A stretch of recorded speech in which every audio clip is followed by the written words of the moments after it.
Welcome to Arena Theater and this performance of The Illusion. The performance is 1 hour and 45 minutes long, with one 10-minute intermission. Please silence your phone and refrain from texting. Enjoy the show.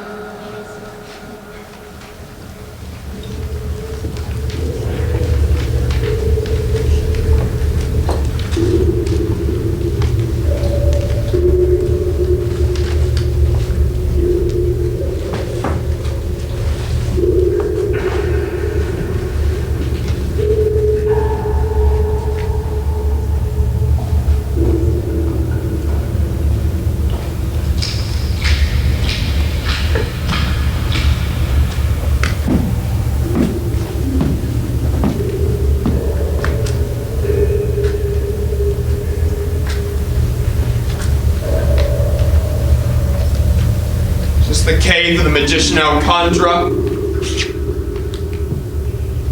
Is this? Nothing here. Hello? Hello?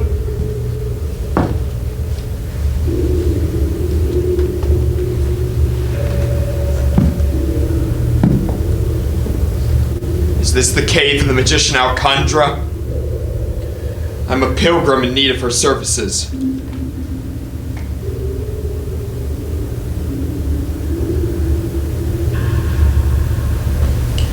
Can you speak?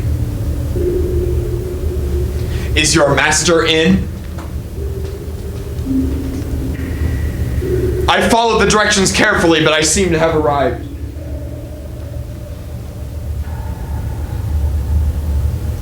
I shouldn't have come at night, I suppose. But, to be honest, I'm ashamed to be seen in a place like this.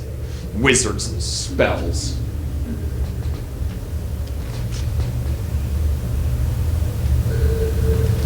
I'm Priedemont of Avignon. The name means nothing to you? Well, it means something in Avignon. Assure your master I can pay more than adequately.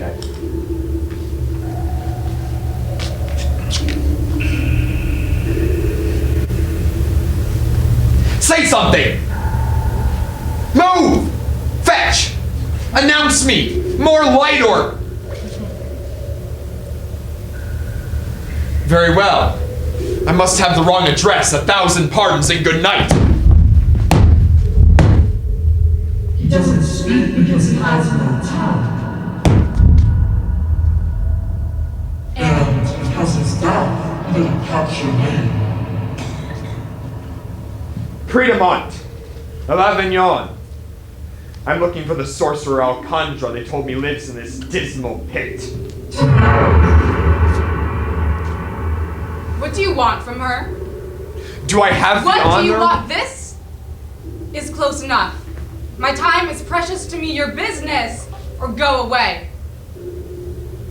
I want a more intimate consultation. Furtive whispering. It's something personal. So ashamed. I'm not ashamed of anything. Why not declare your business openly? Is he really deaf and dumb? I did the surgery myself. I too have need of privacy. He is my servant. I keep his tongue in a jar. He serves me devotedly, all the better since I had his eardrums pierced. You are a troubled and unhappy man. What crimes have you committed? Confess. I destroyed my son. My only child. Years ago when he was barely a step past being a boy. He seemed uncontrollable, wild, dangerous to me in all sorts of little ways. I loved him so much I could strangle him. I wanted to snap his neck sometimes in a ferocious embrace. Everything about him seemed calculated to drive me to distraction and did. You murdered your son. I might have. He fled before I had the chance. Helped himself to as much money and as many valuables as I've left unlocked, and fled Avignon. And that was 15 years ago. Since then, I've not heard a word from or about him. Hired agents could unearth no trace. Expensive information proved worthless. I have paid through the nose, but always I'm led to a tall, blank, doorless wall through which she seemed to have slipped as if by magic. Magic. Which explains your long journey from Avignon to me. It's near fatal for a man of my age and physical condition. I never thought I'd make it. I hear that they tell me that you can conjure, that you can bring to bear on any situation certain skills and lost arts of a pre-Christian variety. Even if I could restore your son to you, I wouldn't. He's lucky to have escaped. But I've changed. For the first time this year, I face death in the form of a sharp, surprising tearing in my heart. A warning. Nothing of my life from the past 15 years is real to me. I can't stop thinking about him. I can't face death until I see him again. I want to tell him that I love him. I want to ask him why he never wrote. I want him to know that the ghost of him has ruined my life, has sucked dry everything. Present happiness and memory as well. I want to make him sick with guilt. I want to make him heir to my fortunes. He must be very poor. Oh, impossible. Impossible. It's him. You've called him back to me. My heart. As I told you, I must avoid excitement. Odd for a man avoiding excitement to visit a magician's cave at night. What did you expect? Information. Memory restored. I don't know, but safely, painlessly. Crystal balls and tea leaves, not this resurrection. You're perfectly safe here.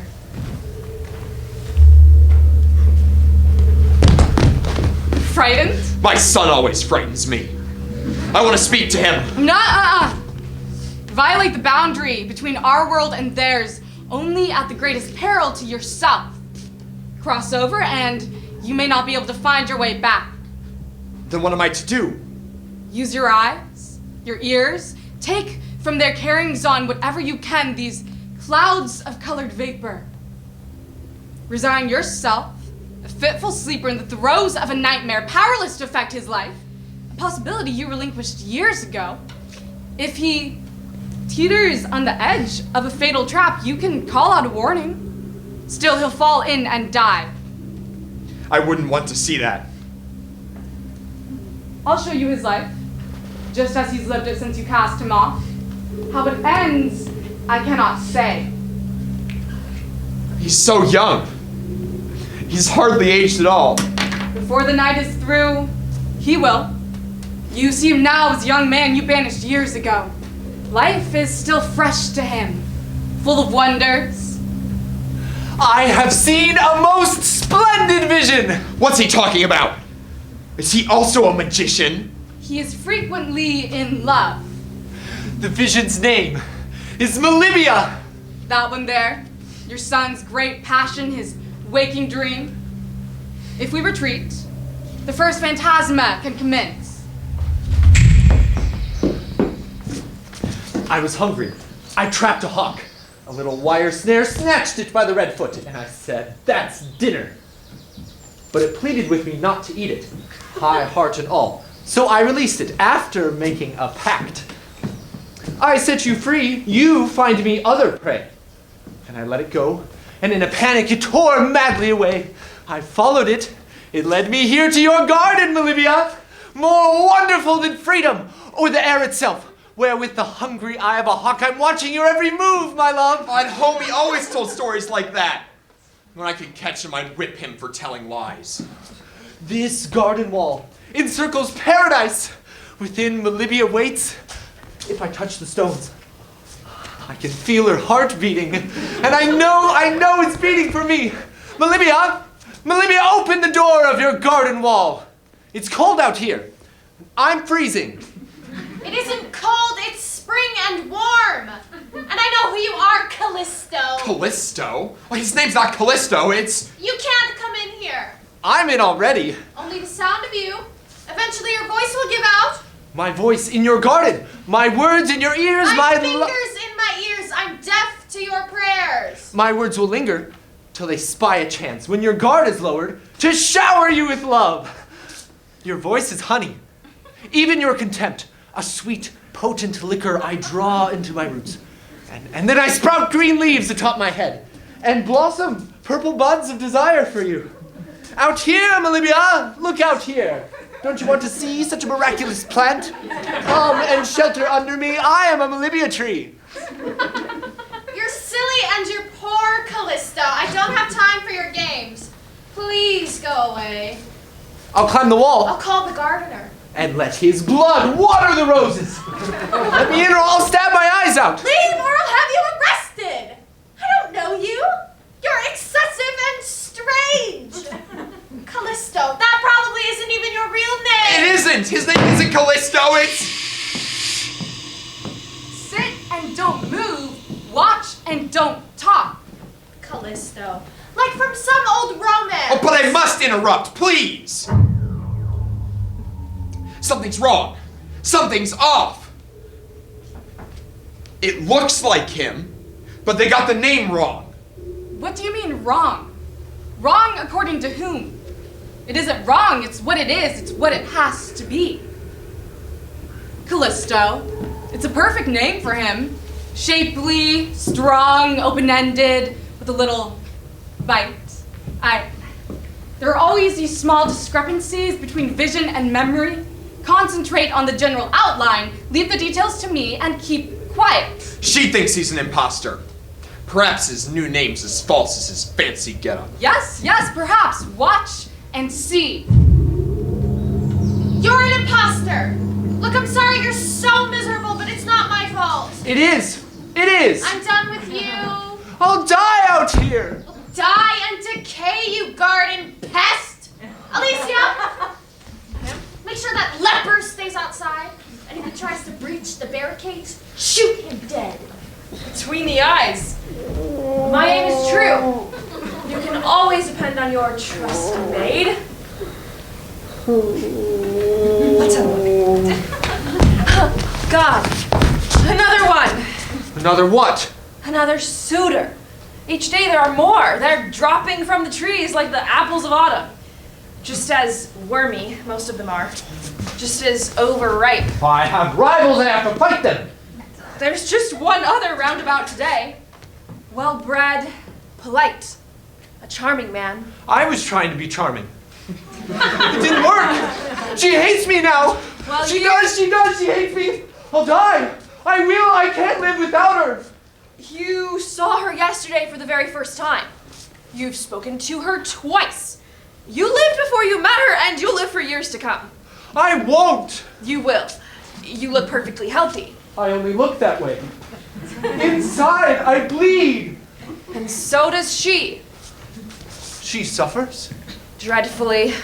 because A man, who causes her pain? night and day. Show me. I'll kill him. I'll tear out his heart and offer it up as a present to her. A savage token of my barbaric love. Savage, barbaric, but not very bright. It's you. You fool. You lunatic. You lout. You're her persecutor. She aches for you. No. Yes. No. Yes. No. Yes. Yes. Yes. Yes. How do you know? Ah, we maids know these things about our mistresses. We're in and out of their lives like bees in lilies, tidying up more than their bedclothes and their hair. She didn't have you arrested, She threatened to. but she didn't. I would have. She didn't. You're alarming, wild. How could she resist you? And you have such pretty teeth, each one like a little kernel of white corn. Oh, here she comes. Hide in the bush. She's on the brink. I'll give a push. She's ready to fall for him.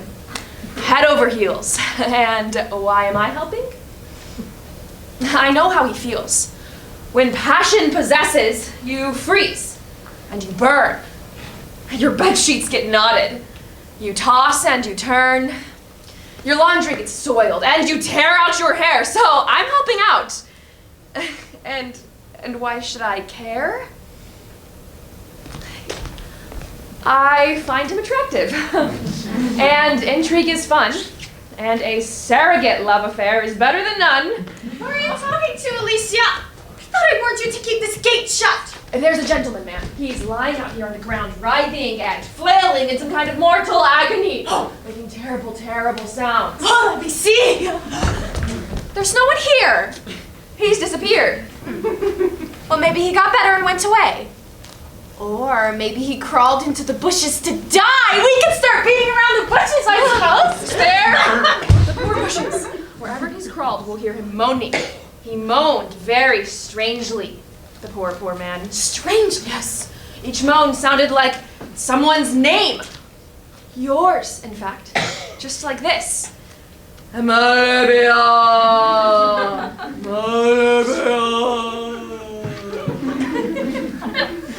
Oh. Oh.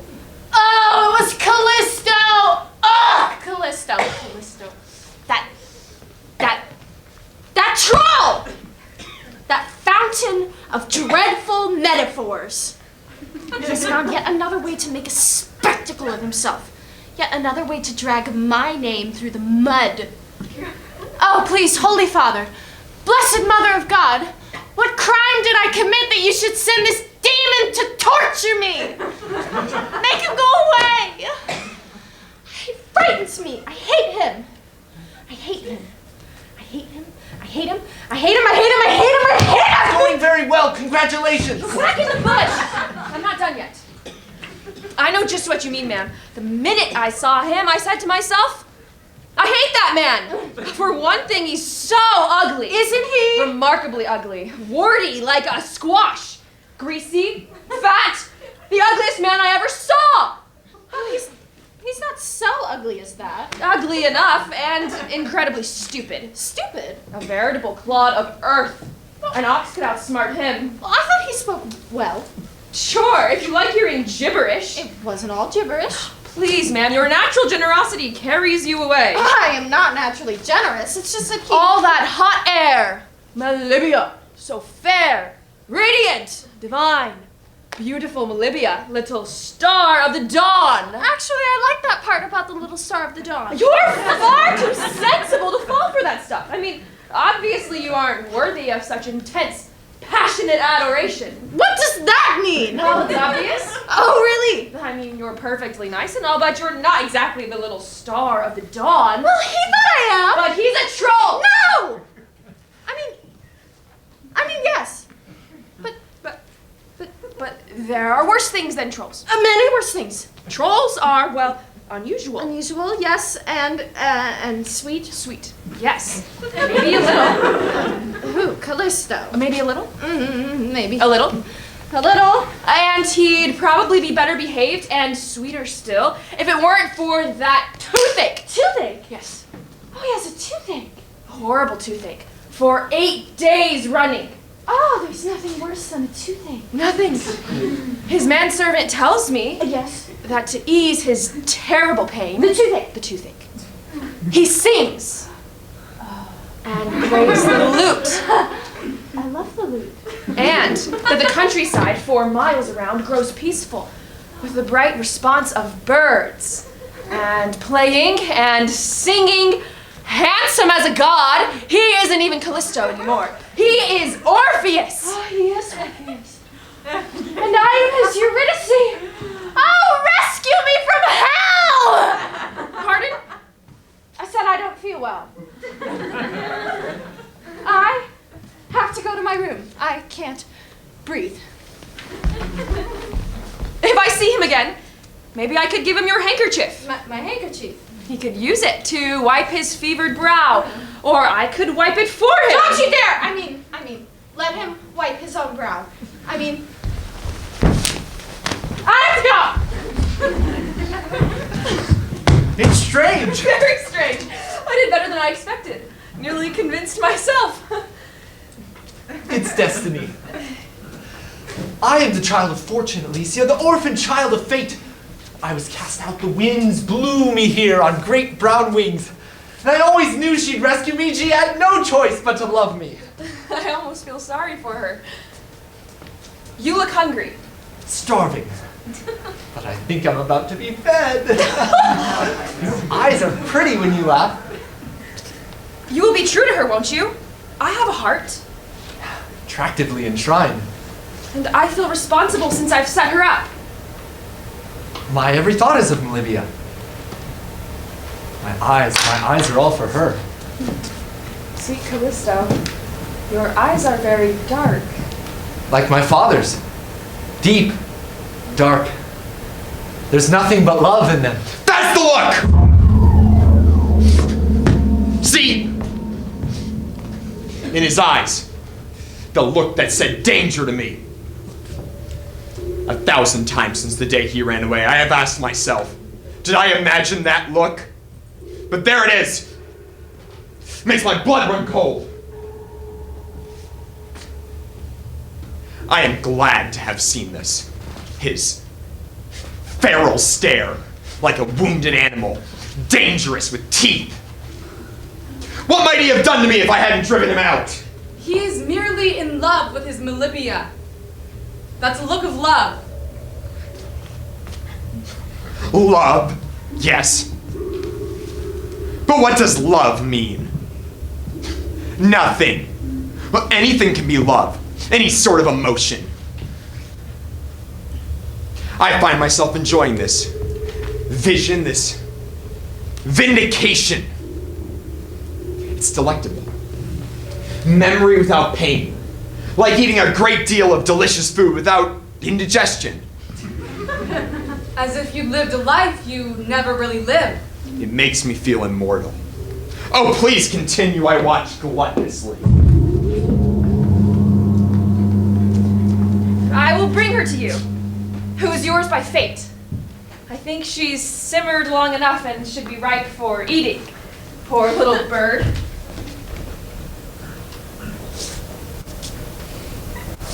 The sun is setting just for me. The moon is rising just for me. My happy heart's crawled up inside my mouth. It lies there like a frog, amphibiously glad to see the night descend, bubbling the name of my beloved Melibea! Melibea! Heaven sparkles mad with joy. The earth spins round an ache, and I am its core, its point, its pearl. I want, therefore it spins. Who are you? Ah, this must be my son's rival. I'm looking for his lover, the poor fool. Against this sharp-billed shrike, he doesn't stand a chance. Who are you? Callisto, who loves Melibea more than he loves himself, or God, or the world, or all the world's riches. Blarabo, who loves Melibea more than that? I love her so much that if she asked me to cut off my hand, I'd do it. Well, I love her so much that if she asked me to cut off one hand, I'd cut them both off. Well, I love her so much that if she asked me to cut off both my hands, but she didn't really want me to, I'd do it anyway. I do it too, and I cut off my feet. Would you really do that? No! I mean, not really. I mean, who would do something like that? I would. This is a private garden. You should leave. Make me. I forgot something inside. No. Oh, you love Melibea, fight for her.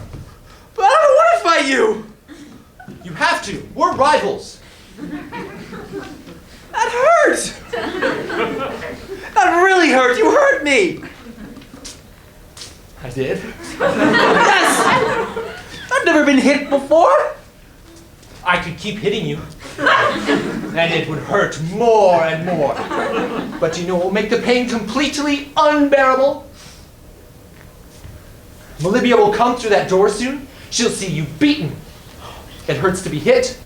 It will hurt much more to be thoroughly humiliated in front of her. Don't you agree? So I'm going to turn my back and you can leave. You better hurry because I hear her coming down. If I turn around and you're still there, it will be very unpleasant for you. Take my word for it.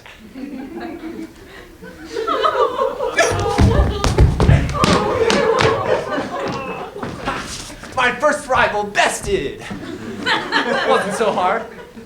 And well timed. My Melibea of the Moon is coming. I'll hide and wait my cue. Is it safe? No one here? No, ma'am. No sign of Callisto. Speak that name only to murder me!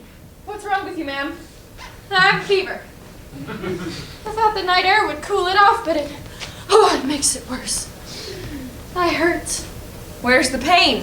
It starts here and then it spreads throughout. I have aches and chills in places I've never felt achy or chilly before. Am I dying? Probably not.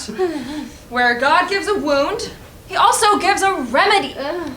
As it hurts, so it heals. I know the very medicine for this malady. Is it a plant? Does it grow in the garden? Is it nearby? Very near. Oh, pluck it, please, and bring it to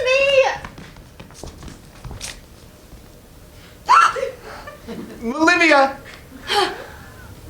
Callisto! You aren't drawing away. I can't. Look! See that shadow flying? A hawk! What a sound it makes! Every animal in the whole moonlit world freezes when it hears that cry. It's like an icicle through the heart. Are you shivering? It's cold. Melibea, the source of fire is here in me. Put your hand on my heart. It's like a burning coal, Callisto. You are the answer to my every need. I'll keep you warm. You'll save me from burning. Both winter ice and blistering sun will be ours to command. The winds will blow wild over our happiness. You'll have to run. Clerigo's told your father he's arming the gardeners with shovels and spades. Callisto! In my imagination and in my speeches, I've slain 100 gardeners. What are these real gardeners to the monstrous horticulturists I have vanquished? For Melibea's sake, you have to flee from here. Please, leave her. Her father is dangerous, and the law is clear and very harsh. For her sake, if not for yours. Wait for me, my own adored. With my great love for you, What happened? Magician? Hello? The visions have disappeared! Just as the father was about to enter, too. A light, please, I'm blind!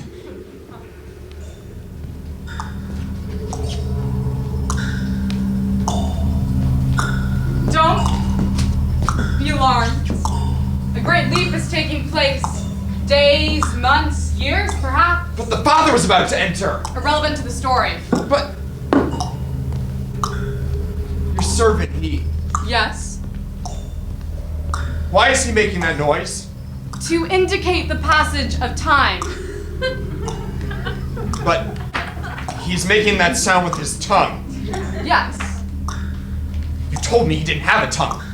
Now he does. That's impossible.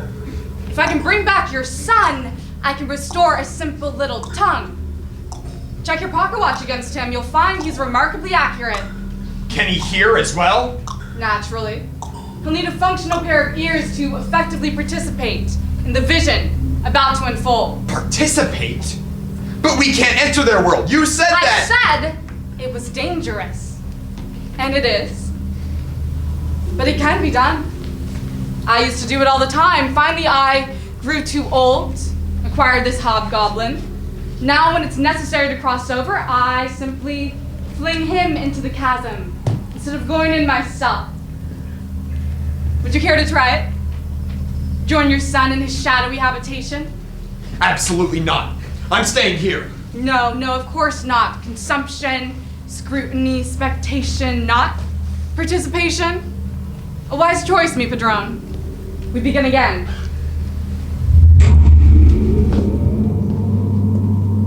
My son looks different.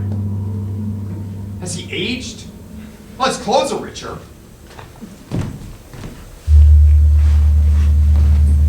No, I was mistaken. This is not my son. Oh, Callisto's coming now. Your servant, Clindor. Clindor? Well, this is my son, Callisto. You said his name wasn't Callisto. I wish you'd make up your mind. Master, it amazes me. Titan whose countenance is the world's great terror. You've scaled the loftiest pinnacles of glory, and still you dream of conquest. Do you never rest? Never, slave. And now I must decide whose kingdom I should next acquire. The king of Crete or the queen of Britons. Both are island kingdoms. You would need a navy of 1,000 ships and 10,000 men to sail them. Ships? Men? I need no ships. I'll swim the Hellespont on Monday and the Channel Tuesday morning. And as for troops, I need none, other than this mighty arm. Mighty indeed. And this fist of tempered steel. I crushed the hearts of the pashas of Ranjapur and battered down the cypress gates of Cinnabar with little else. The splinters like spears slew the gate's defenders by the dozens, and with the hinges I cracked chariot and shield of 100 knights. The blood ran ankle deep. It's not a thing I like to talk about. Let Crete and Britain look to heaven. Matamor is near. Oh, let them live, great master. You have more than gold and land enough. Half the planet. More than half. I spoke before of conquests sweeter, but more difficult to win. You speak of Isabel. My genius leaps pages ahead to grasp your meaning. I bow before your Protean brow. Then speak of Isabel, but do not speak of difficult conquest. I know. My visage frights the moguls and viziers. A fearsome face, an awful, horrible, ghastly face. A face that has sunk 1,000 ships and made 600 oxen run bellowing into the sea. But look, I can transform this mask of Mars to something of transplendent, masculine, yet gentle beauty.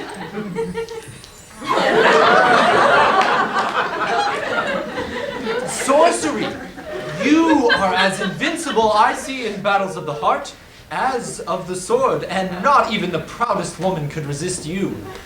Aphrodite herself would collapse at your feet. She did, in fact, and begged for me. But you spurned her. Utterly. She interfered with my military campaigns, always clinging, eager for a more. Since then, I'm more careful displaying my face of love.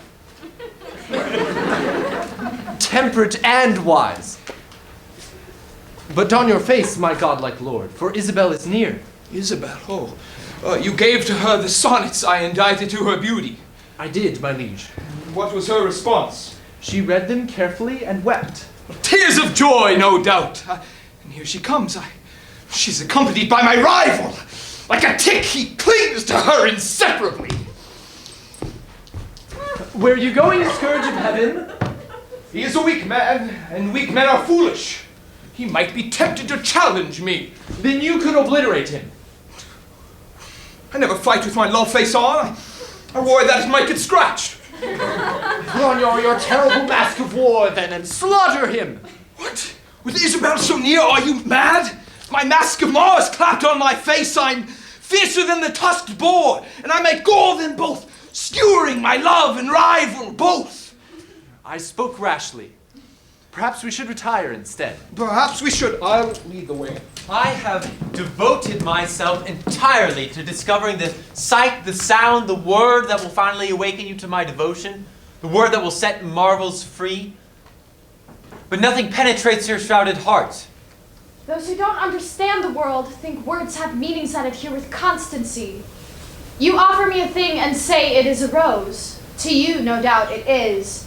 But to me, it's a thistle, and I'm pricked by its thorns.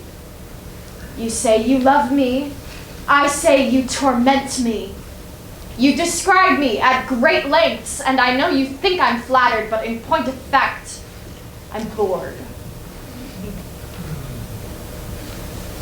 When a kind word from you would be as life's blood to me, you're silent as the dead. You only speak to heap scorn on my love. I only speak to tell you how I feel. I have no more feeling for you, Adrast, than the dead have for anything. I'm insensate. For God's sake, let me rest in peace. You ought to pity me at least. I do. Should I live on that? Pity? When I am ravenous for your love? You may be ravenous. I have no food to give. I I do pity you. I think your pain is unnecessary and absurd. I don't mean to bruise your tenderness with my harshness, but please know, Adrast, that I cannot love you, do not love you, and want nothing other than your absence. It is only your persistence that makes us enemies. Enemies? You will never be an enemy of mine, Isabel. I loved you long before we ever met. We two are torn halves of one whole that existed in some earlier, better world than this. You defy all of heaven's designs when you refuse to love me. Then I defy them. Tell heaven to stop asking me to do impossible things. Isabel, listen to me. Your father's chosen me. You know he has. I have to have you. If not through love, then I'll invoke the law and his paternal right to settle your affairs as he sees fit. That's a dead end and a desperate move. If I'm taken as goods, traded with a handshake and a bill of sale, I promise you I will poison both your bed and your life with my hatred of you. Quick death with you in a poisoned bed is better than living alone. I'll take my chances. Your father's walking in his garden. I'll close the deal. The bill of sale was drawn up long ago. No, please, Adrast. You pity me. But I can't be motivated by pity for you. My love's too fierce. It won't permit me to pity the woman who hates my love. I go now to claim you, my murderer, my bride. I'm absolutely bewildered. That's uncanny. Why has everyone changed their name? You still pick after tiny details, like a lawyer examining a brief. I am a lawyer. A man has a right to expect coherence. Expect nothing from these visions you can't expect from life. I gave up hoping for coherence years ago. Madam, do not be alarmed to see your gutless suitor fled away. He saw me coming. And instantly ran. He shows better sense in this than I'd have thought him capable. Kings and emperors, after all, would do no less. When Matamore approaches, everyone retreats. In fact, I am feeling an urge myself. It is natural to flee me. I am so great, at times I want to flee myself. Stay with me. I'll extemporize another sonnet to your grace. Oh, please don't do that. I mean, not while the sweet music of the other 12 you wrote me is still ringing in my ears. Let me savor that. You're as beautiful as you are wise. An excess of sweetness is as disagreeable as a lack of bitter gall. That's rather good. Delamont, record that last remark. It's Clindor, sir. Delamont, record it. I'm collecting my pithiest sayings in a book. This one, sir, is full of pith. Thank you. Read it back to me. An excess of sweetness is as disagreeable as a lack of bitter gall. My God, that is good! One problem, though. What's that? It makes no sense. Oh, well, I'll have to work on it. Oh, do! Go, polish it up in some private place and give it to me as a present. I adore a well-polished epigram. Well, I have 1,000 others. No, I want this one. Go, to work. Your messenger of love can stay with me and press your advantage while you wrestle with your muse. I will buff it to her brilliance and make it shine so that you can see yourself reflected in its biting wit. Delamont. Clindor. Whatever. The Queen of Iceland arrive. Tell her I am currently indisposed. The Queen of Iceland? Will not let me rest. Pursues me in her sled and wants my fiery love to thaw her frozen marriage bed. All so good. Write it down, Delamont. I'm off to shine my epigram.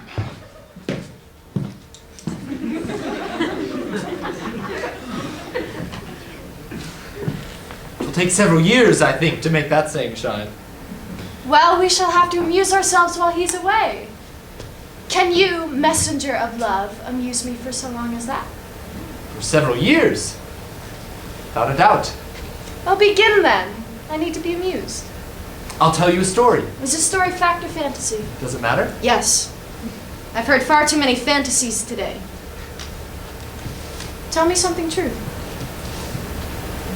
Once there was a servant, without land, or means, or title, poor, an orphan, forced from home by an unloving father, who found employment with a lunatic squire to act as his bootblack, his secretary, and more.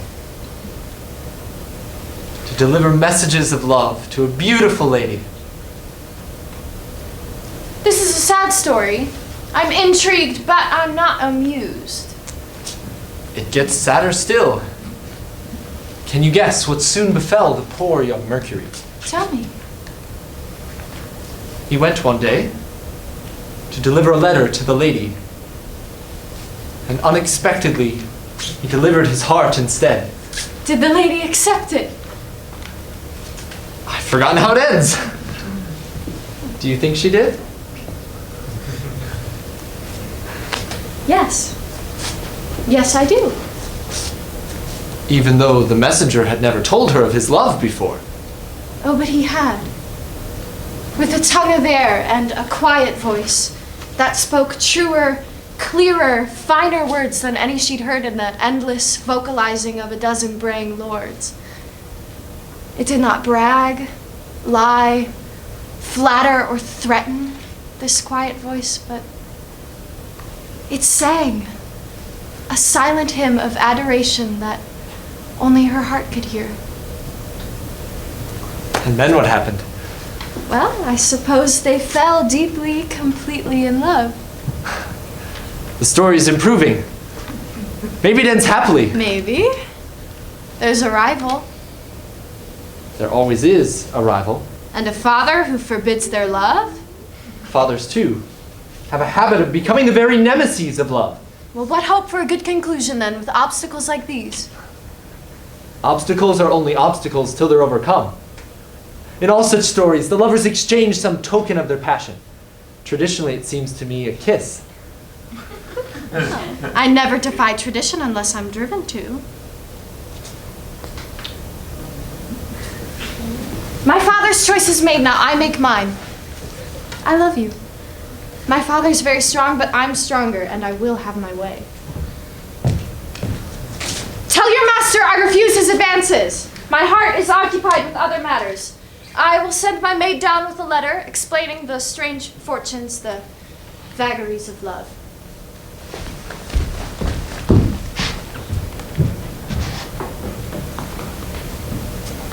I can't help but envy your fortune, boy. Isabel, who flees when I approach as though a sudden rainstorm has spoiled the day, was listening very carefully to you. One wonders what you have to say to her. Only what my master Mattermore would like me to convey. I think it would be better if your master took his madness and its messenger somewhere else. My master, sir, is harmless. He can't compete with you. You seem intelligent. A decent sort of man. It's inexplicable that you should serve this monster of ego run amok. No poverty or need of gold could justify this servitude. You're rich, sir. Never felt the need for gold. I respectfully suggest that you have no idea what sorts of things poverty justifies. I don't trust you. And I respectfully request I never see you here again. It's hardly fitting, my lord, for you to feel so threatened by a man of my low rank. Threatened? I don't feel threatened by you. I've already won the prize. Her father signed a marriage pact with me. Your master's a pest, but he makes me laugh. You? I don't find funny in the least. Climbers and pretenders never are. Someday you'll be sorry you said that. Are you threatening me? No, I'm prophesying, sir. A gift I have. I take my leave now, with your permission. Granted instantly. And may swift winds blow you on your voyage hence. You spoke with him, I did. and now you see you were mistaken. On the contrary, I'm all the more convinced. She's fond of this servant. She is. That's more than you'd confessed before. I'm sorry for you, sir. I am. And I admit I had some hand in shaping her opinion of this man. And what is her opinion? I want the truth. Is it as bad as I think it is? We'll spare the bearer of bad news. What's in the letter you hold in your hand? She worships him. He's all her heart. As much as Matamore amuses her, as coldly as she feels toward you, so much and more does she entirely yearn for him. She's sick with love. Then let her sink it and die! I'll kill her for this treason. It's disgraceful for a lady of her rank to throw herself on paupers! He tells me that his father's rich, but they're estranged. He says all sorts of things. He pretends to be a simple sort of servant, but he can talk like the devil. Beautiful words, and he scatters them freely in every direction. He can make you forget where you stop and he begins, and after 5 minutes conversation, you find that you're breathing in tempo with him. It's eerie, and I'm worried. For my mistress's sake. Your loyalty's impressive, Lise. Is it for sale? Not on the open market, but for a good cause. I Will would this do as a deposit? hope handsomely. I'm all for you. I want to catch them together. Easily arranged. They rendezvous at the arbor in 15 minutes. You'll find them together. Will Clindor be hurt? Yes! I promise you that. If I can return my pain to its wellspring, I'll do it happily. And if he feels even a drop of what I've suffered, he'll carry the scars with him till his dying day. By this betrayal, I bait the trap. And when its jaws snap shut, Clindor will bleed. It's not for the love of a glittering stone that I set the stage for this bloody deed. I only seek justice, to punish a sinner. And now comes the cat, sniffing for dinner. I'll be a cold fury in my fatal resolve. Good morning, sir. Did you sleep well last night? Like a statue, Lise. I didn't stir once. Sheets on the bed weren't even wrinkled. Now, isn't that odd? When I left your room, all of the linen was thoroughly mussed.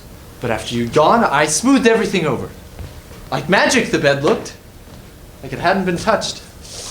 With your smell trapped on my hands and my sheets, I drifted off to the sweetest slumber. I'm glad I helped you to a good night's sleep. You have a letter. Is it for me? No. It's addressed to my one faithful love. And since it's from Isabel, it can't be for you. Are you angry? No. Not angry, darling Clindor. I've discovered a new feeling.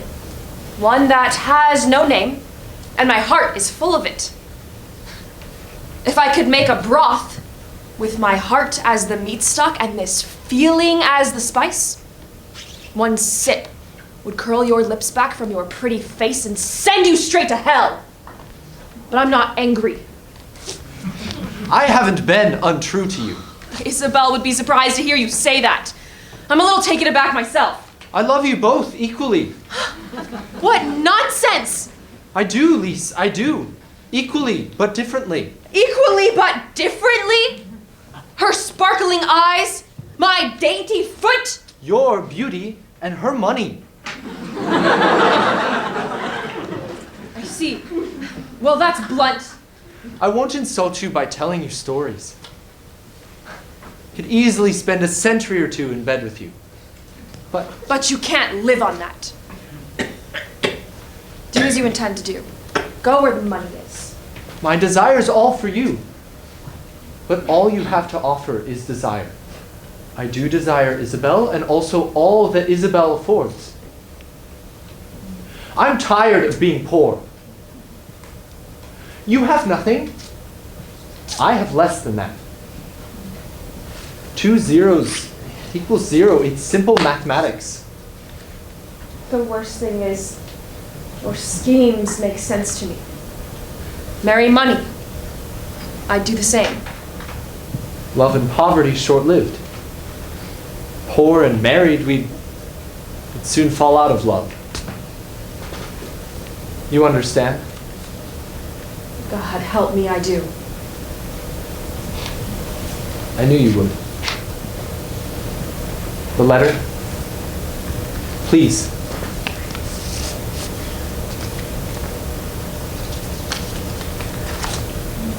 She'll meet me? In the arbor. I'll go there and wait for her. You're so beautiful.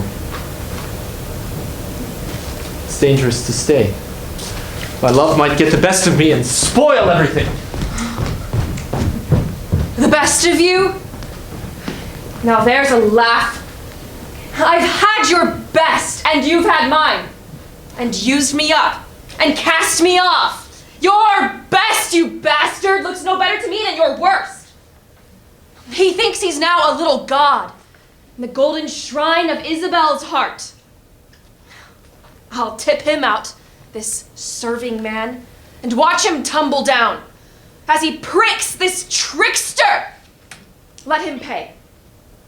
As he plays his changes on the theme of love, change his pleasure into pain and let him lose the thread of his unholy variations.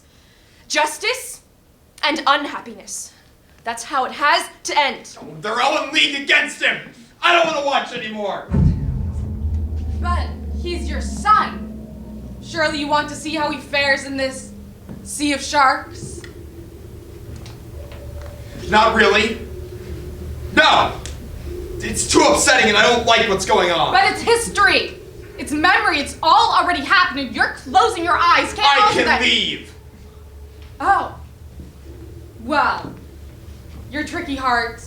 I understand the tension. You find this bit too alarming. It agitates unnecessarily. Allow me to make a small adjustment.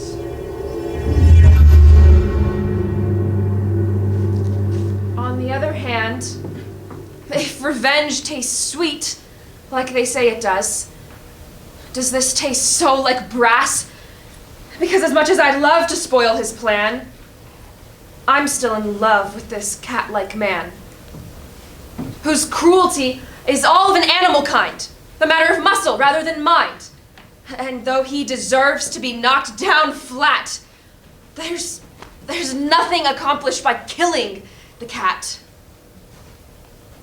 I must recant my treason, unravel the weave of this deadly design, undo what I've done. I have it. My epigram, sweet Isabel, And for that purpose, here comes the very king of undoing. Isabel gone. Her scullion alone. What's become of your mistress, scullion? My mistress, sir, has become... I cannot say it. Your reticence is commendable, Jane. But speak. You must. From Mattermore's gaping ears, even the stumps of trees divulge such secrets as tree stumps possess. Tell me, puppet, where she's gone. That gleaming, beaming, peerless wonder. She's down in the arbor making love to your servant. I beg your pardon. Isabel, that gleaming, beaming wonder, is at this moment in the arbor with your serving man, and they're not pressing grapes. You mean to imply that... I do. A flatulous pimple! Presumptuous homuncula! Foul dustball, perfidious chamber pot! Ow! Do you mean to imply that they're... Go there. See for yourself, Isabel and... Cease your yap! Clueless chambermaid! Do you think that such a gross leviathan as myself would stoop to spy upon my future queen, the soon-to-be empress of my limitless realms? in some seedy grape arbor with my little minion, thinking to catch them at illicit palaverings? It is grotesque! It is vile! It is loathsome! Where's the arbor? I knew that already. I am there. Thus saying thus, swept the offended Matamore away.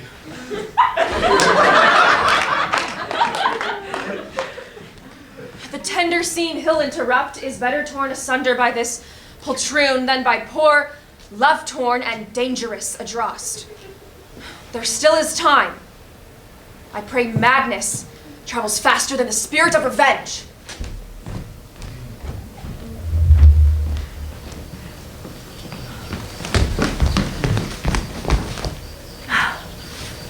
My father's turned to stone, a monolith on which the awful words are carved, Adrost and Isabel will wed.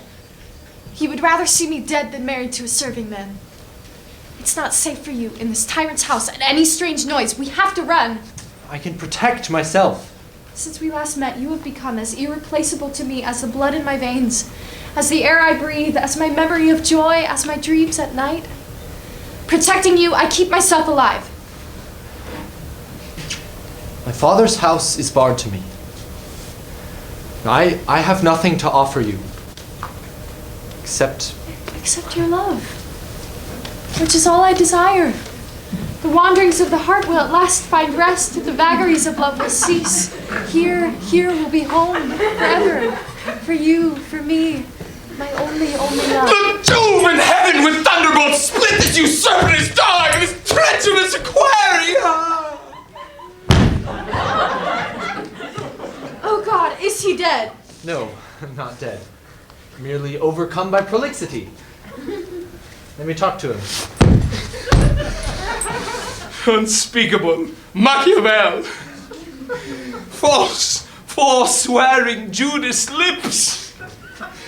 Et tu, Telamont! Thunder more softly. I beg you, dread Goliath. I have no need to shout. You know what you have done. Crime so ghastly, I can't bear to pronounce it! I have stolen Isabel. Precisely! You have two choices.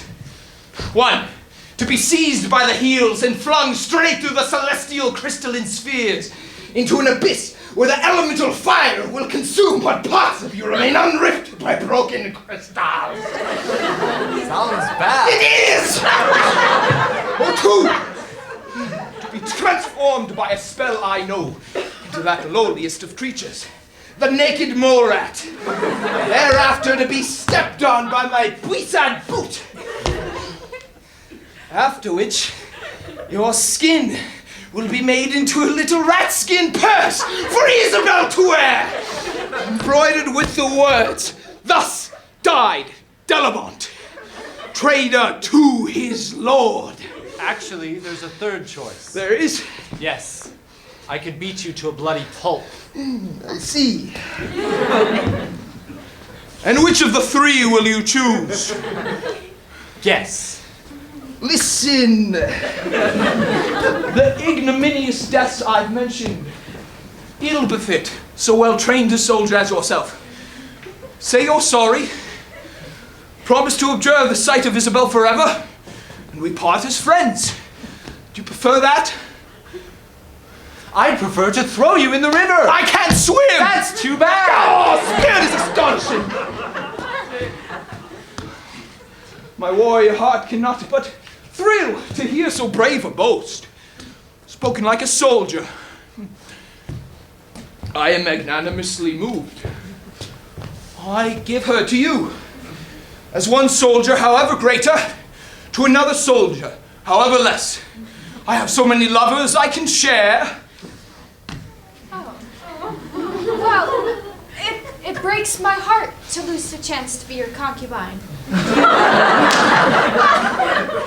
But I take solace in knowing how relieved the Queen of Iceland will be. She will. Her icebound beauty, great as it is, was never match, my Isabel, for you. Pronounce on us, colossal Matamore, your blessing and your benediction. I think my father won't provide.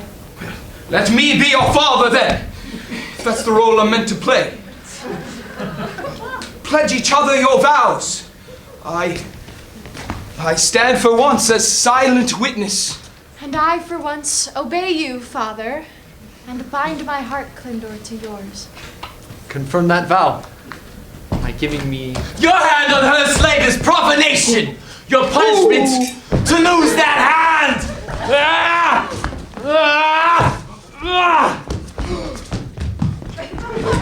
Her name upon your lips is even greater profanation. Your punishment, to speak no more.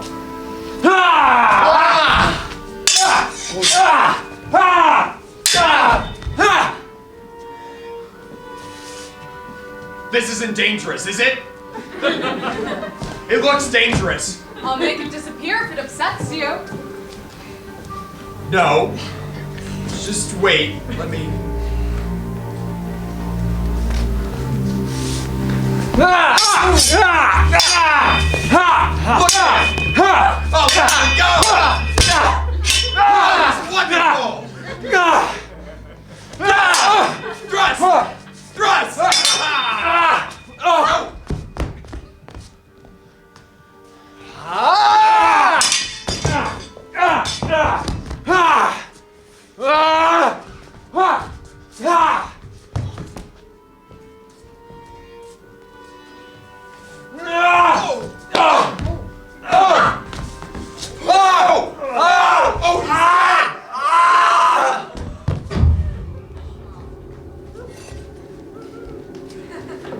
What happened?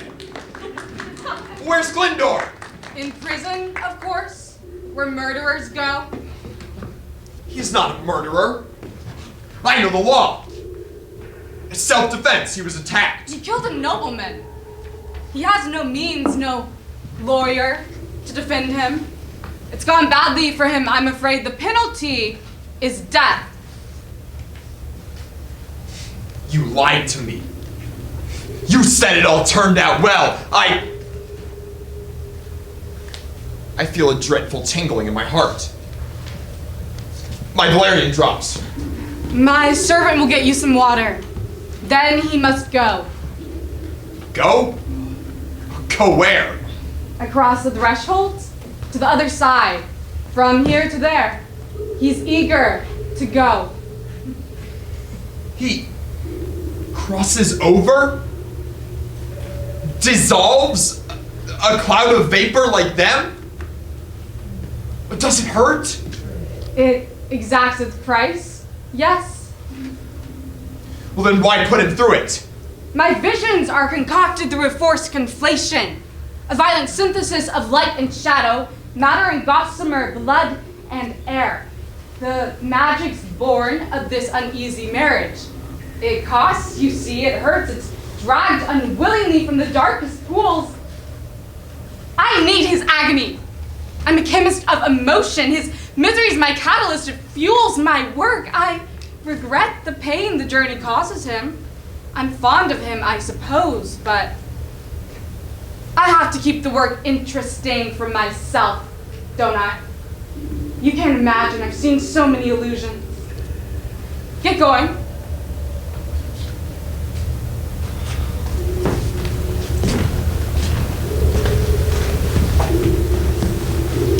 Abandon the preservative chill of this cave. Give yourself over to strange, pulsing warmth. Immediate, urgent, like bathing warm in a southern ocean, rocked by currents of another life. All that pain and thwarted hope, rejected love, grief, disappointment, joy.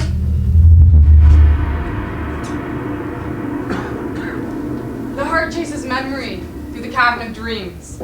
It will take a moment for him to cross the threshold. Smoke your pipes, rest your eyes, examine the contents of your purse or of your soul, or a moment. And then I think we can begin again.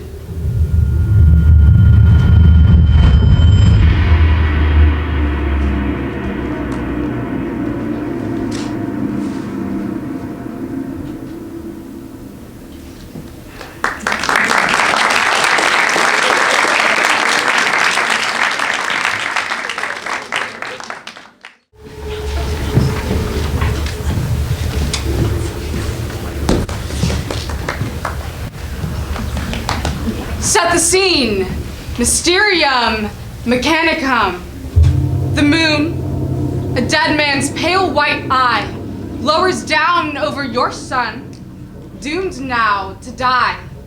The night of his destruction creeps towards daybreak, shot through with terror, and the whispering breeze hissing songs about death through the cemetery trees. We must begin. Your spirits seem to lift as my son's fortunes decline. It's perverse and insulting. Contradictions accrete, complexities accumulate. I do love a twist, a succulent complication. I feel positively elated. You can never tell when you start these things how they'll go. Say, for example, that your son had died a day or two after you booted him out, or say he had married early and settled down in some dull domicile. A dutiful lawyer. Say how flat, how inelegant that would have been, but here we have a boy who's a troubling enigma. Here we have a girl with a fierce, conquering heart. Here we have a meddler who's made a mistake. She comes to us now all riven with remorse. And so she should. She's the cause of this grisly farrago. It's a law of nature I tried to teach my son. Trifle with a woman, set their tongues waggling. But my son couldn't be taught, so here we are.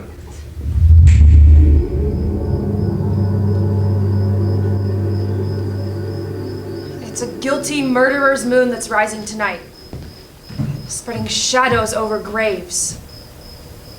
Tomorrow, at dawn, the murderer dies. My lover, her love. Unless I have a secret to confess. I can play, if I choose, Madame Liberty. I can, if I want to, set Clindor free. I know a way to rescue him from death, but I can't find a way to make myself want to. Love and hate race after each other, round and round, till not even Solomon could tell them apart.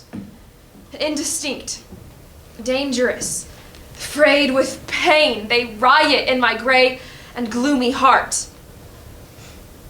Is there no healing for this raw wound? No shelter from this unforgiving wind? No release from this life of love and loss? The night's gone pale with fear of morning. The setting moon is all undecided. And before it drops behind the treetops, a lunatic comes to worship it. Pardon me, sir. Oh, the maid! Oh, please abuse me not, dread Medusa of the linen closet. Neither giggle nor sneer, O door faroche. Your laugh might make to marbilize my much tormented soul. I'm not in a laughing mood tonight. What are you doing here in Geron's house? This late, alone? Where have you been? 3 days ago there was a ruckus, and someone died. I've been in the attic ever since. In the attic? There are rats in the attic. Oh, I know! Man-sized rats! My strength from battling them is sorely taxed. I thought the house would start and wake at the sounds of our battle made, their screams of rodent agony and my shouts of glory, as I waved my sword. The footman said he heard noises in the attic. It was I. He said it sounded like someone weeping. It must have been someone else. Who? The rats. They wept. Weeping rats? Weeping rats. A gruesome sight. You were so frightened by the murder of a Drost. You spent 4 days in the attic? What did you eat? Kitchen scraps and garbage stolen at night. Hannibal, they say, when crossing the Alps, would eat the dung of his elephants. So, though it was hard for a man like me to root in the trash heap for moldy meat, I knew I was in good company. I didn't retreat to the attic for fear, but rather as a place of reflection. Needed time to think. And in these 4 days, your belly full of garbage, What conclusions did you reach? That this life of love and violence is too much for a man no longer young. It's wearing hard on everyone. We're all suddenly growing old. But youth has its advantage still. In these passionate games of exertion, my young apprentice Delamont has learned so well he far surpasses me.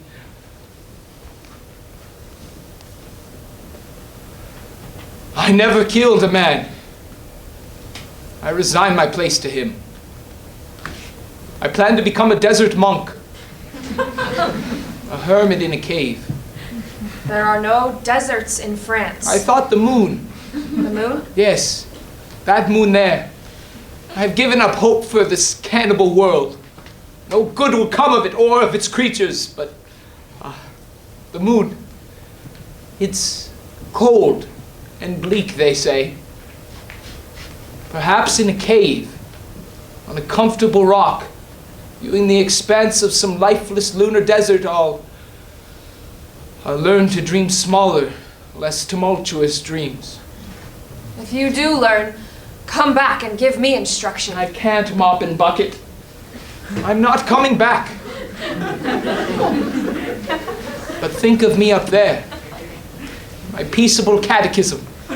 Draw patient forbearance from that silvery light. I saw a moon map once. There's a sea, I remember, called Tranquility. Yes. Yes, I'll find that sea. Where respite's granted every wanderer weary of war and sick of desire.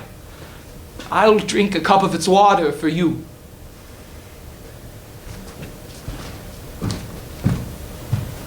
Adieu, adieu. Remember me. More than remember.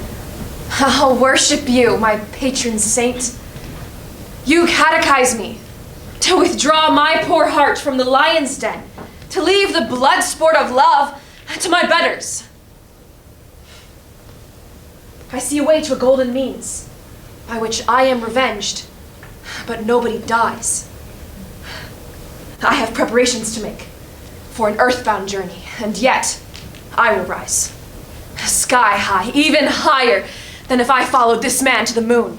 Narrow the vision! This isn't what I paid for, you digress! Show me Clindor.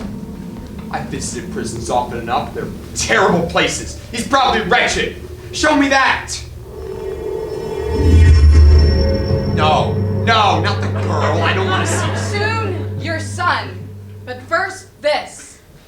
A handsome young woman, at twilight prayers, watched over by her father. Her father! Oh, at last the father arrives! And now, her entreaties will move him to free poor Clindor, and he'll bring it all to a pleasant resolution. Beyond the window, a hawk, as it flies, traces in the skies the jagged edges of her broken heart. Father, hear me. Get off your knees. If you'll listen, I'll rise. I cannot hear. I'm deaf as a stone. When I was a child and sick, my mother used to keep vigil for me all night long. Yes, she did. I remember that. I resented you for it. Her preoccupation.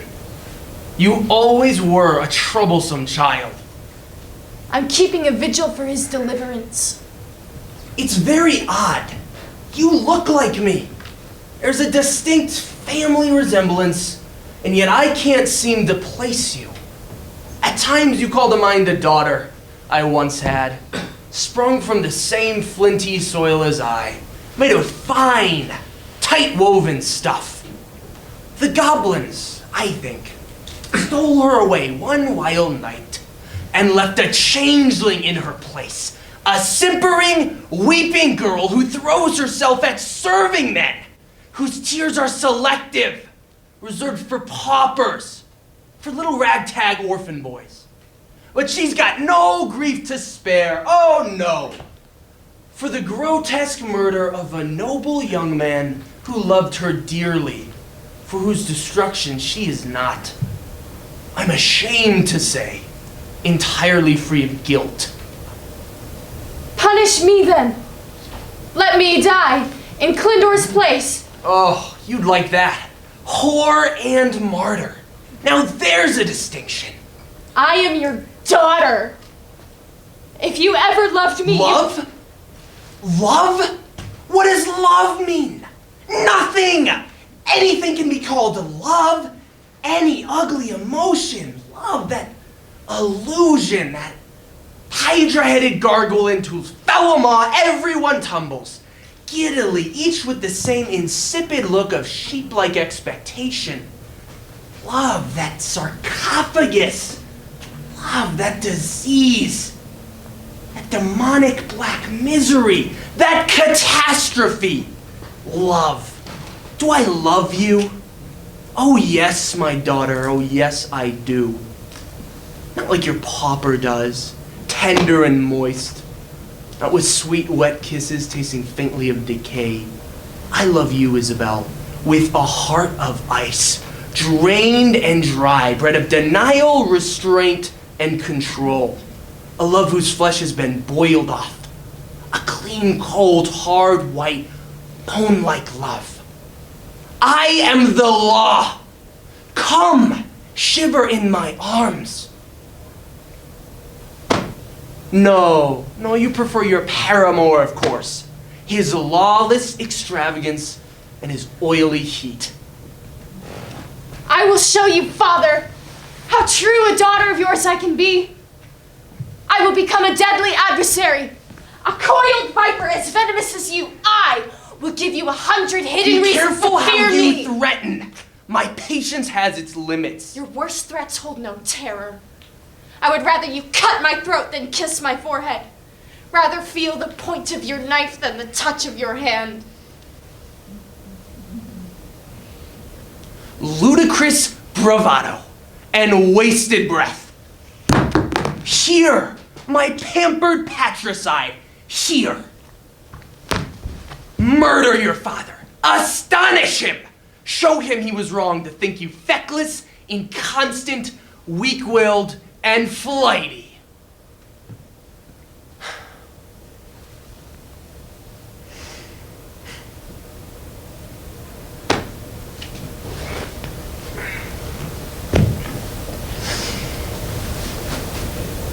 Before his blood's dried on the chopping block, Isabel, you'll have found someone new to amuse yourself. Father, hear me! Hear what I pray! Tomorrow, when my lover dies, the world will see your hate triumphant. A victory of errant hate, rank and wealth, of sterile men and faceless law. I congratulate you for this. But Father, please know that the arm that raises the axe tomorrow is your arm. And the neck on which it falls, not Clindor's neck, but mine. When Clindor dies, I die. In paradise we'll be together. But if you ever loved me, and if my dying brings you grief, know, Father, that I mock your sorrow, that your tears and your anguish will bring me joy. And while you still live, the ghost of me will breathe an icy cemetery wind through your bones every day. And in the dark, you'll hear me walking about, looking for you, every day and every night. You will weep with relief when your last day dawns. And until you die, I promise you, you will envy me my death. So be it. My daughter, my only child, his sentence holds. It is the law. When the sun appears, he dies.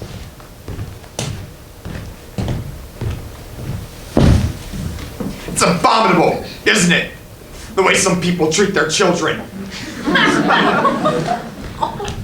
What are you doing there? Down on your knees.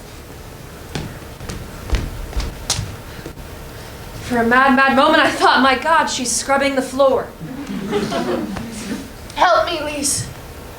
I can't bear to live a single instant after he is dead. My father's knife. Put it away. There's a less painful solution. There's no other remedy. Assist me or else become my enemy. I've saved him. Clindor, At liberty tonight. tell me what to do. Meet me at the prison at midnight exactly. I have the key to Clindor's cell. Lise, how did you get this? His jailer is a lonely man. This sacrifice. Is even more than you can imagine. Lise, if he goes free, I promise you, you will live your days a wealthy woman. I will wait on you. It's not your servitude I crave. A handsome payment is another matter. Here are the keys to your father's vaults. Go in, pack a bag with all the coins and jewels you can carry. We flee tonight. You with your lover, no longer lonely. I with the loot, no longer poor. I'll give you half of everything I have. Only half? It's a lot of money. You haven't seen the jailer. All then, everything. You shall have diamonds for setting him free. Clindor and I need no gold. We'll both be equals, both orphans, homeless and poor in the wide, wide world. How happy we'll be. Both poor. I know Clindor will be overjoyed. It's you who it's you who deserves this ecstasy, not I. I am your friend, Lise, until the day I die. Tonight, when we open the door to his cell, he can claim his newly paupered bride. I'll have a counting house consolation. I wish them every penniless joy. I'll jingle money at their wedding. And how the hungry cat will cry to find the fattest bird flown away. Moderation is best. Aristotle said it. Everyone feasts, but no one is full. Well, if the maid's rich, my son's a fool not to marry her. The other one's a bit high-strung and likely to be a spendthrift. On the other hand, the maid's too scheming. Oh, it'd be constant work keeping up with her. I only hope he doesn't make a mistake. Ah, the prison. I'm thinking of my father. When they toss my trunk in the lime pit and my astonished severed head in after it. Will you, Father, in your house, oblivious, half a world away, feel some correspondent shiver in your spine?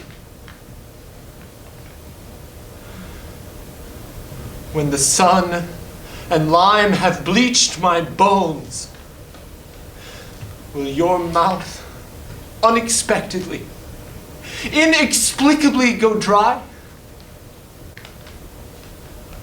I am the orphan child of fate, the hero of an old romance. I think this is the end of me. I can see the light grow green, and the night recede, and the footsteps of the guards as they arrive at my door. I feel the irons on my wrists and my feet, the weakness in my legs as we walk down corridors of stone, the chill of the early morning in the walled courtyard, the audience at attention, and then my father's age. The hooded stranger with the hand on the handle of the axe, and then no! My fear is so great I think I've already died. And then I wake up to rehearse it all again. Why, in the depths of this open-eyed nightmare, do I cling to a vision of you, Isabel? As though you can save me by returning my love. As though wrapped in your love, I cannot be killed. I love you, Isabel. I really think that's true. Oh. Forgive, relent! I don't want to die! God should not forgive you my breath, my soul, but beg your pardon for his villainy. This must be some illusion, some dream, or else some early torment sent to souls already damned. Not devils, sir, but angels of deliverance, flapping iridescent wings and rattling keys. One more day apart from you and I'd have died. With this embrace, we're both restored to life. I'm not going to die. Eventually you will, but not for years and years. When death does come for you, Clindor, as Lise is right to say it will, we two will have grown old and gray together, faithful through life, through death, until eternity ends. Yes, and there's no end to eternity or to Clindor's capacity for love. Come, before the dawn wakes your father from his dreams of execution. We three must ride. As we descend on our subterranean voyage, I'll tell you a tale of the man in the moon. Oh yes, Lise. A story. A story of love. A story of love. Very well. Once, there was an orphan. His father had banished him, and he was very poor. His lover was wealthy, and she had a maid. And through a strange twist of fortune, the ladies switched places, and the poor orphan married the one with no money. And the poor maid became very, very rich.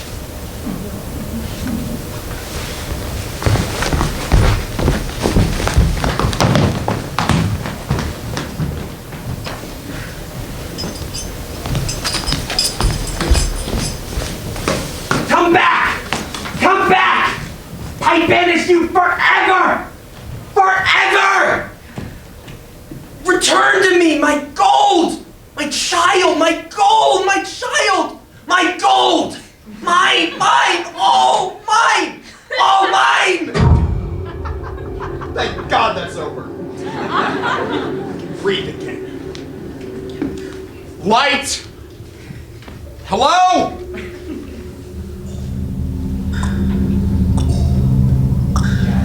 Yes, I know. Time's passing. No need for the reminder. Ah! It was you! Her father! Heartless soul, Geron! It was you! You were incredible! You incarnated him! You did! I've known title bastards just like you. I found myself despising you. Tell me, what's it like crossing over? Is it as bad as the old charlatan says it is? It's worse. She doesn't know. She's never been. She said she had. She lies! I thought as much. You want to get the dirt on somebody? Make small talk with their servants. I'll bet you never had your tongue cut out either, or your ear trimmed. I did! I do! With a heated razor and bronze needles. You can't imagine what a fiend she really is. I'll have to throw myself again and again when she orders me to into other lives, full of pain and twisted passion. How many demons are handed me in a little bottle with the order, swallow this and be possessed? Well, baby fat men like you sit watching, devouring like pigs the agony I produce. Leechmen, vampires, you smile, you're sated. You think blood won't call for blood. The crimes you commit are all shellacked, clean and beautiful, while your refuse and sewage runs through.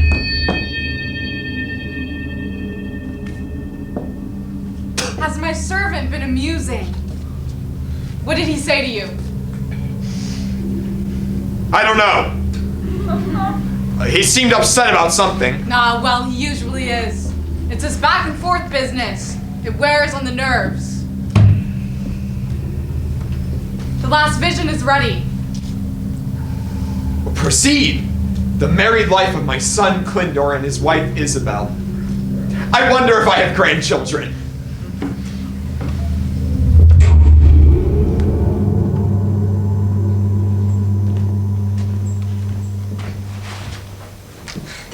endless walk, Hippolyta. It's taken half the day. I need the exercise and the air, Clarina. This grove is a popular place. There's the palace of Prince Floralane. I see that they've changed their names again. This time I won't let it upset me. I'm glad to see they've become friends. Well, I had a maid once who came by some money. She packed up and left, without so much as a thank you, goodbye. The prince is away at sea. He's at sea, and so am I. While he's off with his cargo and his ships, my equally enterprising spouse has been plying the prince's wife with merchandise of his own, offering her his inimitable protestations of love, which she buys wholesale, eager customer that she is. This grove is their meeting place, their trading post. They come here each day and barter. So I will walk until that merchant of adultery comes, and then we'll haggle over prices. Now you know why I'm here. Please keep silent. I can't. It's you who should keep silent. Do you think your anger will alter him? He's had a dozen affairs, and he'll have more. The more you show him how you're hurt, the more he'll seek them out. No, that can't be true. There must be some little soul left in him, some kernel of human shame he hasn't killed. I think there was once. He got older. None of the changes have been for the better. There's a gradual wearing down of things. Accept it. Spare yourself this humiliation. Humiliation's all I have, Clarina. I revel in it. You do. The two of you quarrel until you're both hoarse. You may not have a life together, but this dragging duet, it's only a way of driving each other mad. So we'll both rage then. At least I won't be alone. Well, here he comes to keep you company. Does he see me? He does. Clarina, I can't. Can you tell him I just... No. This game, it's best played by two, I think, not three.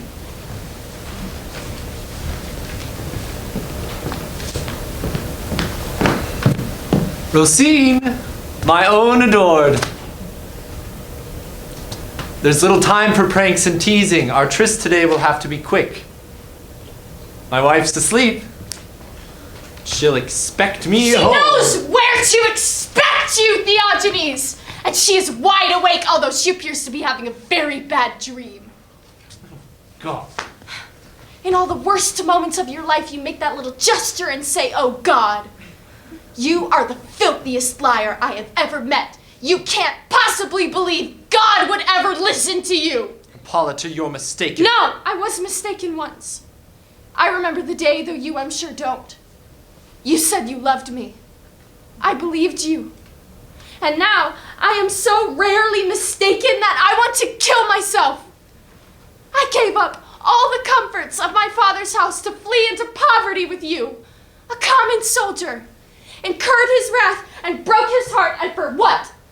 To stand here exchanging broken hearts and tawdry lies with you? If you cannot love me, why did you abduct me? And if you will not love me and me alone, then return me to my father's house. I would rather bear his gloating and contempt and live alone and without love than drink this foul-tasting gall of yours. You know as well as I your father's doors are barred. You know his flinty heart won't melt, or else you'd have returned there 100 times before, if your threats mean anything at all. Go. Live on his doorstep. He may relent. Though if he's a witch like his child, he won't. But her he has no talent for forgiveness. Forgiveness?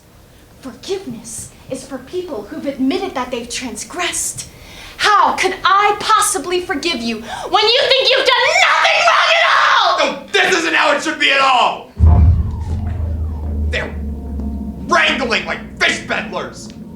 Surely after all they've been through, they've become more elevated and ennobled. They seem instead to have gotten rather tarnished in the process. Well, I don't like this dissolution at all. That first vision was the best by far.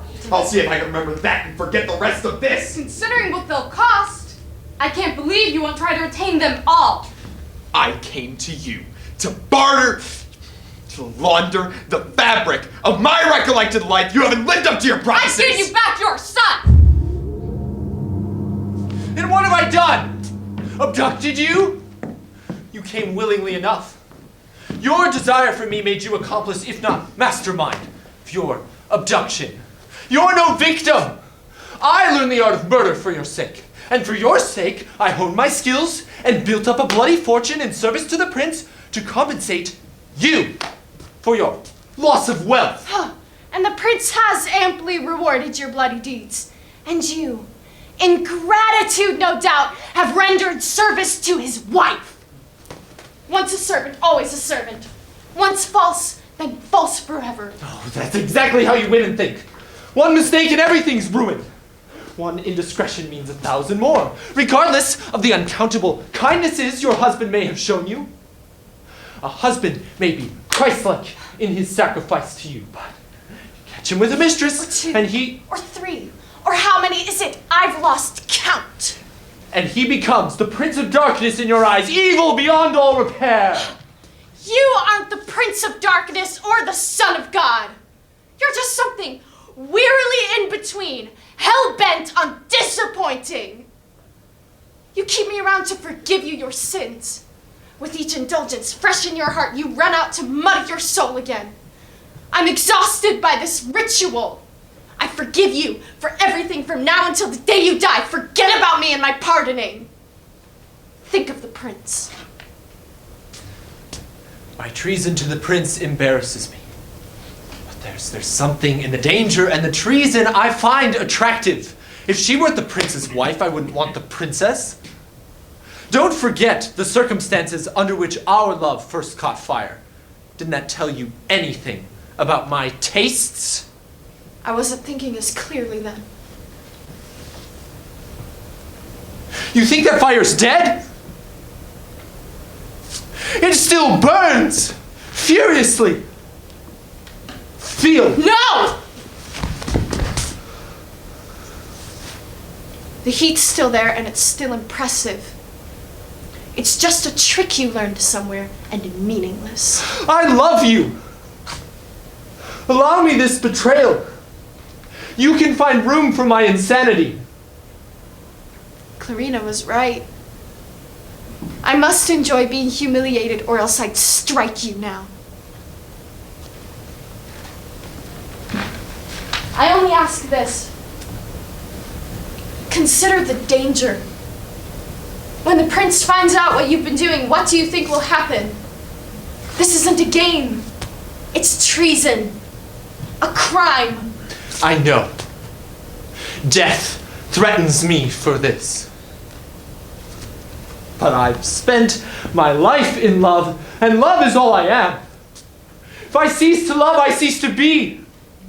I dream of love, I eat love, breathe love, bathe my tired heart in love, pronounce love over and over and over again till it sounds like a word from another language. A word I've lost the meaning for. How much do you think life really matters to the creature I've become? My only hope is that time will wear me out.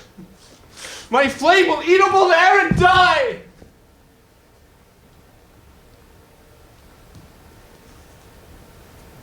And when your flame has consumed the atmosphere, what will become of me, do you suppose? We promised an exchange of hearts. And I think, try though you might, one never really does escape that. Our lives and our deaths are married. I don't ask you not to die. But know that when you die, I also die. You only think you will. No. No, you'd understand, my love, if after all your talk of love, you understood love at all.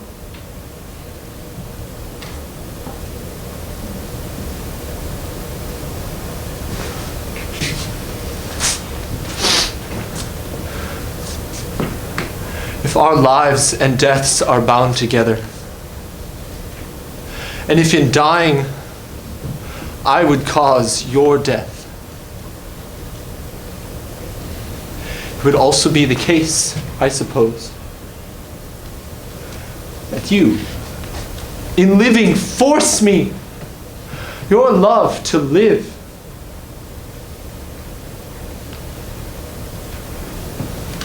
Careful logic.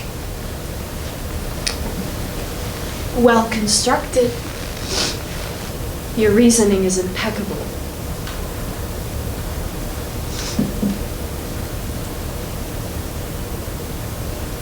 If only you could promise me.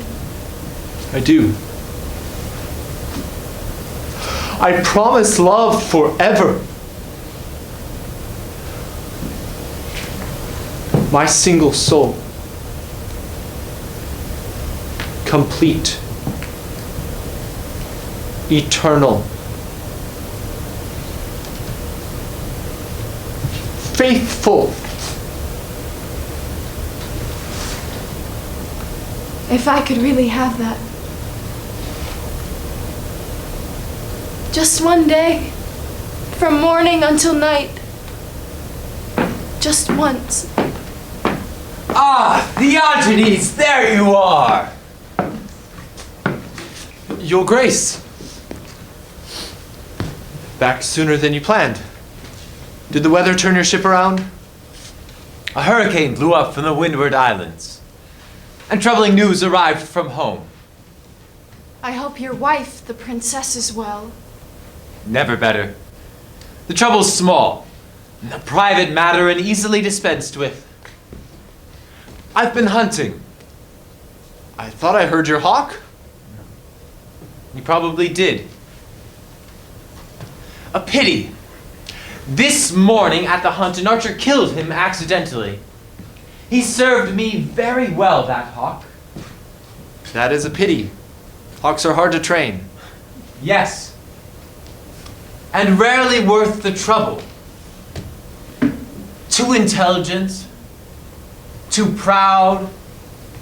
The arrow caught him in midair. A perfectly constructed thing of flight, in an instant destroyed. A tangle of broken feathers on the ground.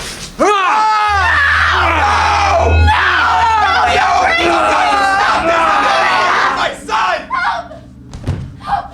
Can you have my soul, Your Majesty? What have you done? He is Nothing dead. the law would not have done. My wife, like my crown, are cornerstones in the edifice of state. Assassin! Murderer! A guy's been trying to Anger bang me? my heart! Justice has been done for you as well. He never was worthy of your Did help love. me. No. She's cold like No. him. Already dead! No! No! No, don't go, my son! No!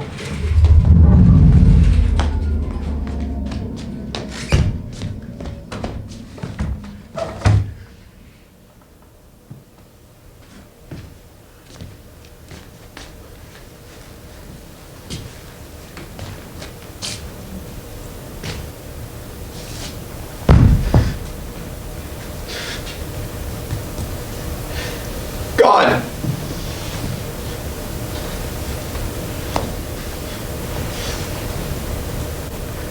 Look. What's happening in my eyes? Am I bleeding? No. No, it's clear. Some kind of liquid.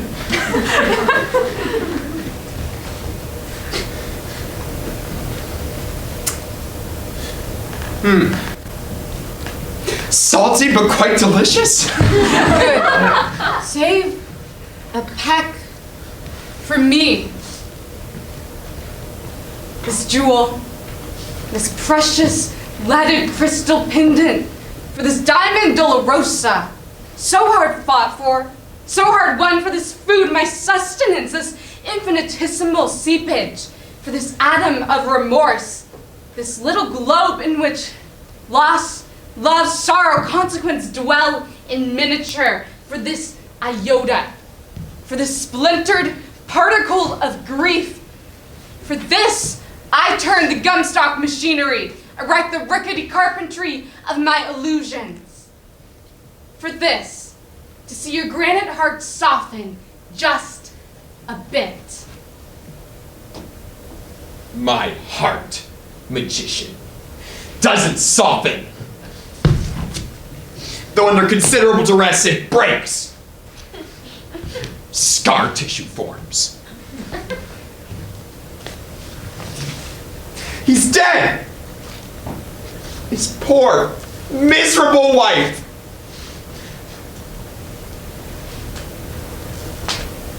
I'll die soon too. They could have dug a single grave for the both of us.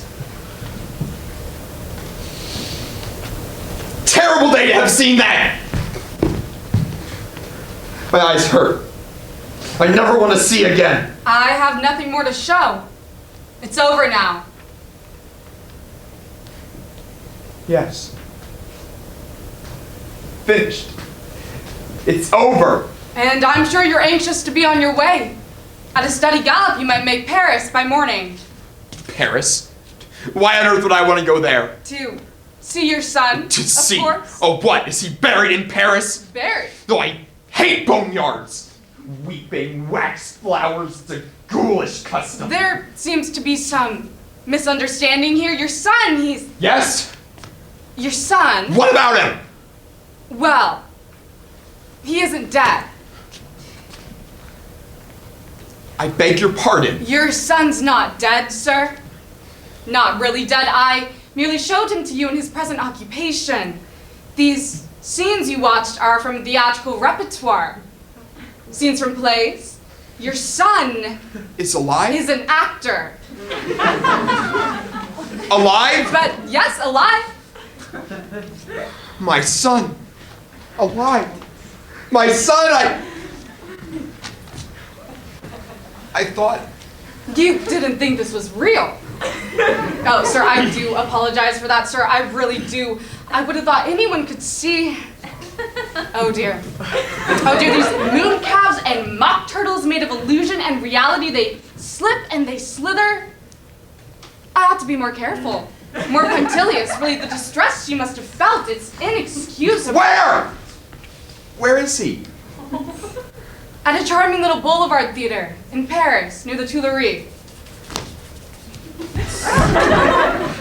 12 performances a week. Before I sealed myself up in this hermitage, I was frequently in attendance there. But that was years ago. My son. I can go to him. I can hug him. I can kiss him. I can tell him I'm sorry. I can ask him for forgiveness. I can leave behind this cold, wretched emptiness and clutch him to me. Warm and strong and breathing and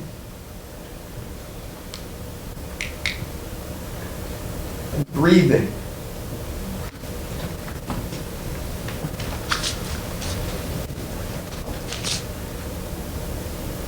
Tell me something. That look I saw, the dangerous one, was it real or feigned? Real or feigned? I have no idea. Then none of it. Not a fighter, not an adventurer, not a pummeler of aristocrats. None? No.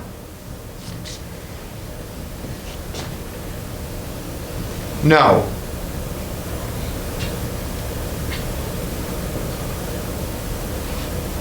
He's an actor. I don't know that I like that. The theater.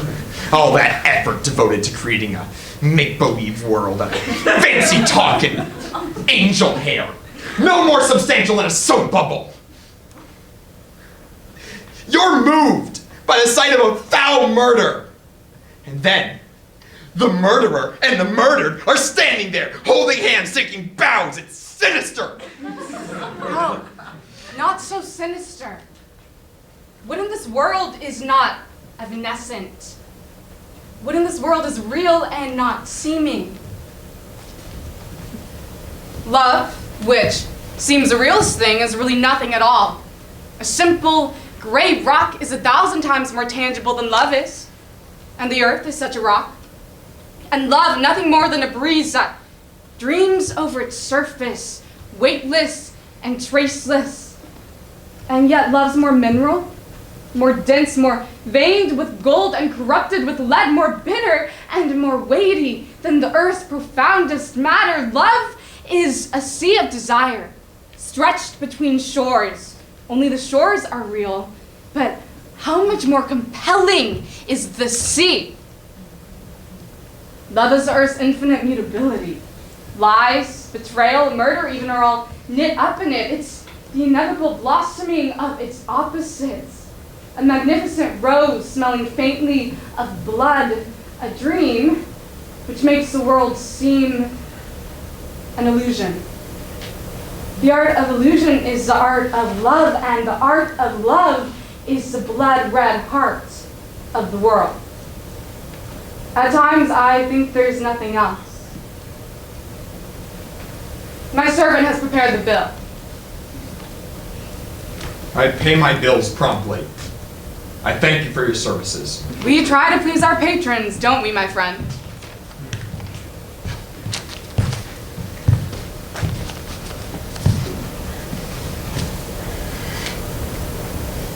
My son. I remember the day he was born. I looked down on him. Weak, small thing that he was. And I thought to myself, this is not like me. This will disappoint. And you see, I was right.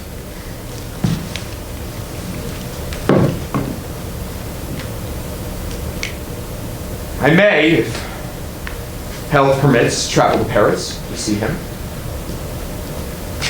Provided they put straw down on the muddy roads. I can swallow you up that mud. Still in all, it might be good to see him again. My son. Fiat. No. That wasn't his name. Let's start with the C. Crispin?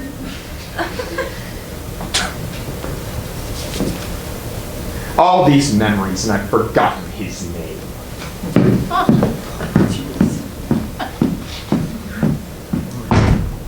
There were heavy rainfalls this February and March. I'd expect a lot of mud. Huh. I am a tired old fake. Well, good night, dog's body. Make sure the lights are out.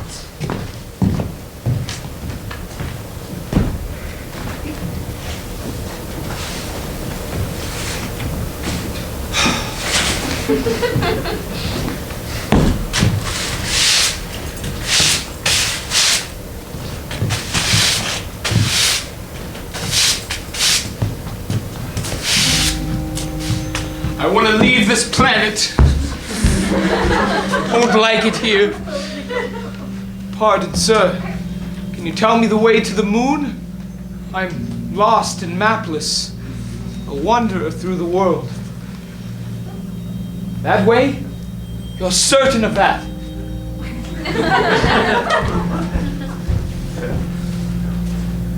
Yes, the road that way does seem to be going uphill.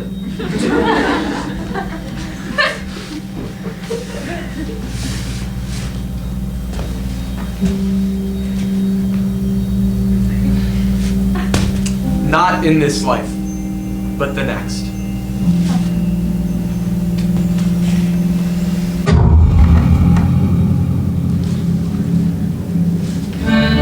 Thank you.